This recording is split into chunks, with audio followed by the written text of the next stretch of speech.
to SOFBI Christian Counseling Week 3. This is CS347, and this is the process of counseling. We will be beginning today on exploring, which is the second phase of Christian counseling. In the exploring phase, this is where you're getting to know the individual that you are counseling. They're going to be sharing all of the details, every horror that they've experienced, every positive experience, every negative experience. Your goal is to allow this individual to talk and to share what it is that they've been through. This is going to allow you to get information that will help you in the process of counseling. This is where you're looking to obtain the who, the what, the why, the when, the where, and the how. And you need to just naturally let that individual speak without interrupting them. This is very crucial. Effective listening is done where you're listening to the individual for 1 minute without interrupting. This is done by remembering this. Listen, listen, listen. Ask clarifying questions and listen again. Let me repeat that. Listen, listen, listen. Ask clarifying questions and listen again. Remember, you need to listen 3 more times than you speak. It is very crucial. Remember that you are not an interrogator. Your goal is not to waterboard the individual. No waterboarding is allowed. So, in Proverbs 18, verse 13, it says, answering before listening is both stupid and rude. So make sure that you are hearing all sides of the story.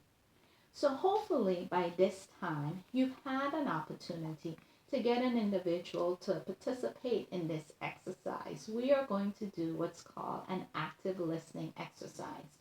So what I need for you to do is for you and the individual to please stand and face one another.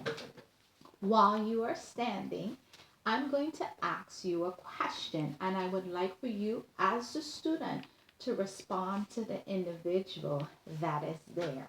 That individual is going to listen to you without interrupting. You're going to speak for approximately 1 minute answering the question that I have asked you. Then, after your 1 minute is up, you are going to switch places with the individual that has joined you.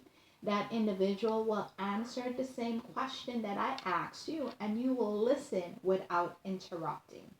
So if you're ready and you're in place, the question that I'm going to ask you is to tell the individual that's there with you, what kind of impact has SOFBI had on your life?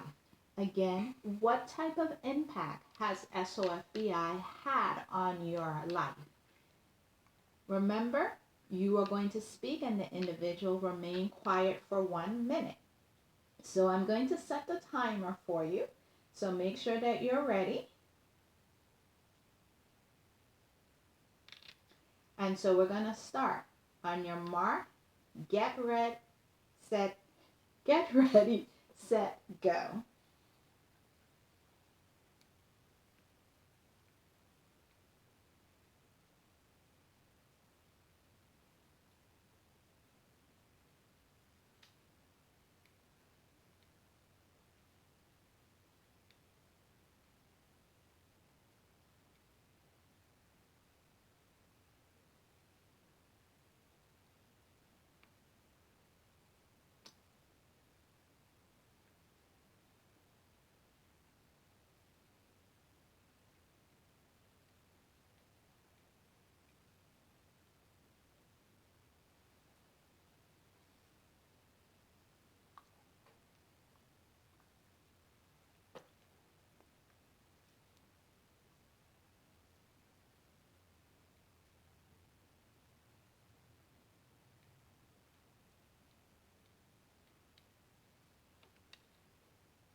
Stop.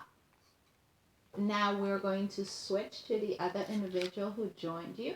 And now it's your turn to answer the question, how has the student who has been SOFBI impacted your life? On your mark, get set, ready, go.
Stop. You may now be seated. Thank you so much for participating in this exercise. As you can see, it is very challenging to remain quiet for 1 minute without interrupting the individual. Some of you may be very used to saying, uh-huh, and interrupting the person. But as you can see, a minute seems like an eternity during this exercise. I would like for you to meditate on that and remember the next time that you interact with someone, remember to listen, listen, listen, ask clarifying questions, and listen again. So remember, listening is an active process.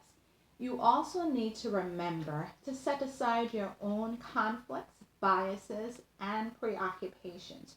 For example, you may feel a certain way about homosexuals or transgender individuals.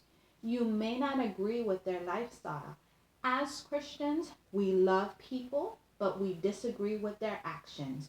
We can't and we don't condone his or her actions. Maya Angelou says it perfectly. I've learned that people will forget what you said, forget what you did. They will never forget how you made them feel. Regardless of what this person may or may not have done in their lives, we are called to love because God is love, and we are his representatives in the earth.